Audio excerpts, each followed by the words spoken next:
7h-9h, les matins de France Culture, Guillaume Erner. Insuffisance cardiaque, et si votre cœur essayait de vous dire quelque chose. Avec ces mots, l'assurance maladie veut sensibiliser à une pathologie trop peu connue en France, l'insuffisance cardiaque. Bonjour docteur Hulot. Bonjour. Vous êtes cardiologue à l'hôpital européen Georges Pompidou à Paris. Une question rituelle tout d'abord, avez-vous des conflits d'intérêts ? Pas en lien avec ce qu'on va discuter ce matin. Et l'on parle de l'insuffisance cardiaque, peut-être tout d'abord une définition. Alors effectivement, c'est une maladie, c'est pour ça qu'il y a cette sensibilisation du grand public qui est peu connue parce qu'elle n'est pas toujours facile à cerner. C'est un peu, si vous voulez, le moteur de la voiture qui a des ratés, voilà, qui a des difficultés à accélérer. Du coup, ça crée de l'essoufflement, ça crée de la fatigue. Et puis parfois, il se noie un petit peu aussi au repos. Et là, on prend du poids, on a en fait une stase et une rétention d'eau. On a des chevilles qui enflent, un petit peu d'œdème, ce qu'on appelle. Et donc ça, c'est les principaux signaux qui doivent alerter sur l'insuffisance cardiaque, qui est cette anomalie du cœur à pouvoir pomper, qui se fatigue, tout simplement. Donc il n'y a pas de test particulier, je ne sais pas, par exemple monter des escaliers ou des choses de ce genre qui peuvent être des tests édifiants à cet égard. Alors, d'un point de vue clinique, effectivement, lorsqu'on va monter des escaliers, la plupart des patients, par exemple, on s'essouffle tous quand on va faire un effort, on en discutait un peu, mais lorsqu'on fait par exemple plus de 2 étages et qu'on commence à être essoufflé, ça c'est un petit peu un signe d'alerte, même un étage. Parfois, certains patients ont du mal à monter les escaliers du métro, par exemple, vous voyez, donc ça, effectivement, c'est un signal d'alerte, tout à fait. Est-ce que cette maladie est bien diagnostiquée aujourd'hui par les médecins ? Alors, c'est ce qu'on pense, et c'est pour ça qu'il y a cette campagne de sensibilisation. C'est quand même beaucoup de patients en France, c'est à peu près 1,5 million de personnes, mais la Caisse d'assurance maladie estime qu'il y aurait aux alentours de 300-400 000 patients qui s'ignorent. Donc on voit bien que ça répond à votre question. Malheureusement, non, on est en retard sur le diagnostic, parce que parfois on passe à côté, on n'y pense pas. Alors c'est pour ça qu'il y a cette campagne avec les signaux d'alerte, et puis il y a d'autres moyens, bien sûr, plus sophistiqués, biologiques, du domaine du cardiologue. Des dosages, on peut faire des dosages notamment pour les médecins généralistes. Il y a une petite hormone d'alerte qui s'appelle le BNP qui est sécrétée par le cœur lorsqu'il est en souffrance. Une élévation ne veut pas forcément dire que vous avez une insuffisance cardiaque, mais enfin c'est évocateur qu'il se passe peut-être quelque chose et qu'il faut aller plus loin. Et puis après, bien sûr, le domaine du cardiologue, mais là c'est plus technique, où nous on a des outils, notamment l'échographie cardiaque, d'autres appareils d'imagerie qui vont nous permettre vraiment de savoir exactement comment le cœur fonctionne et s'il est avec une dysfonction, donc l'insuffisance cardiaque. Ces maladies, comment les soigne-t-on aujourd'hui, docteur Hulot ? Alors, on peut déjà les prévenir avec tous les facteurs de risque qui sont accumulés et qui y mènent, notamment l'hypertension artérielle, l'obésité, le diabète, ne pas fumer, faire de l'exercice. Et puis ensuite, une fois que l'insuffisance cardiaque arrive, on a maintenant quand même une panoplie de traitements, soit des traitements médicamenteux dans un premier temps, qui peuvent en fait s'accumuler d'ailleurs. Donc parfois, les patients peuvent prendre beaucoup de comprimés différents pour leur insuffisance cardiaque.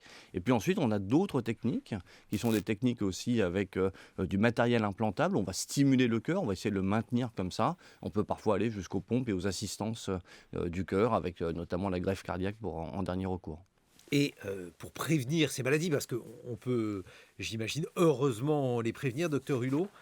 Alors c'est le sens de la campagne, c'est de sensibiliser le grand public pour qu'ils prennent, et que les gens qui nous écoutent, les auditeurs et l'ensemble des Français, prennent conscience qu'il y a un certain nombre de petits actes qu'on peut faire qui permettent effectivement de savoir si on a ou pas l'insuffisance cardiaque.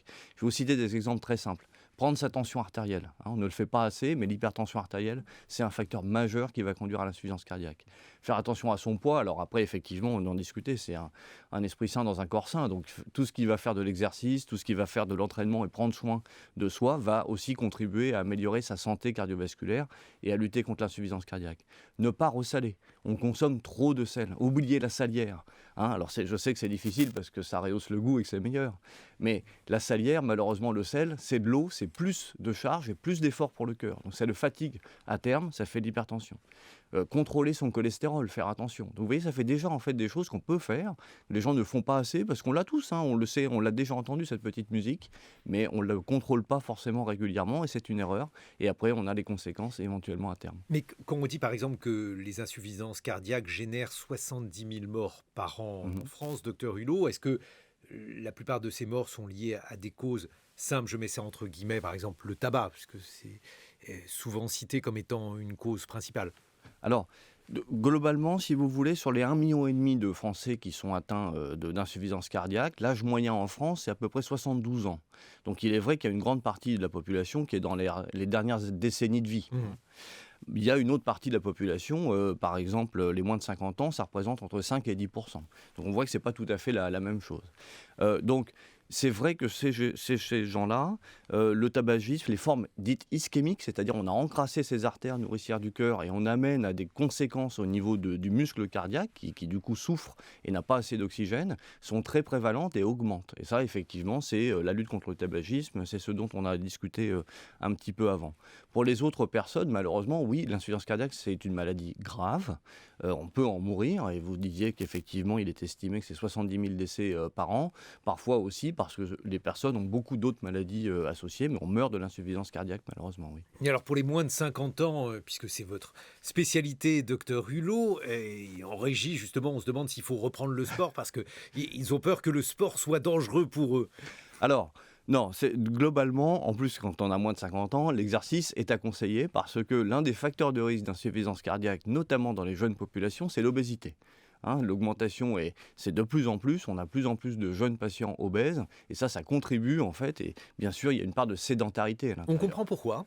Non pas les causes de l'obésité, ça, elles sont bien comprises, mais les conséquences de l'obésité, notamment par rapport au cœur et à l'insuffisance cardiaque. Ouais, c'est une très bonne question que vous posez là, parce qu'effectivement, il y a une spécificité, c'est-à-dire soit on rentre dans l'obésité avec du diabète et on encrasse les vaisseaux, et ça revient à ce qu'on avait dit avant, ou il peut y avoir effectivement une toxicité propre d'un certain nombre de composés qui sont sécrétés par le tissu gras et qui peuvent agresser effectivement le tissu cardiaque. Ça fait un peu des cardiopathies métaboliques, on appelle ça.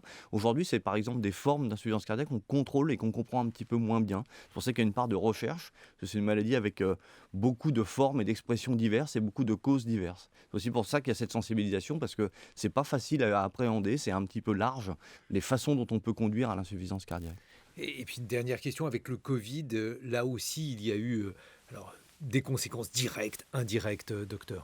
Alors, ça, on l'a regardé, vous posez une très bonne question, parce qu'on était très alerté au début par le fait qu'on a eu l'impression que le coronavirus, il attaquait les vaisseaux artériels, et donc il pourrait y avoir des conséquences cardiaques.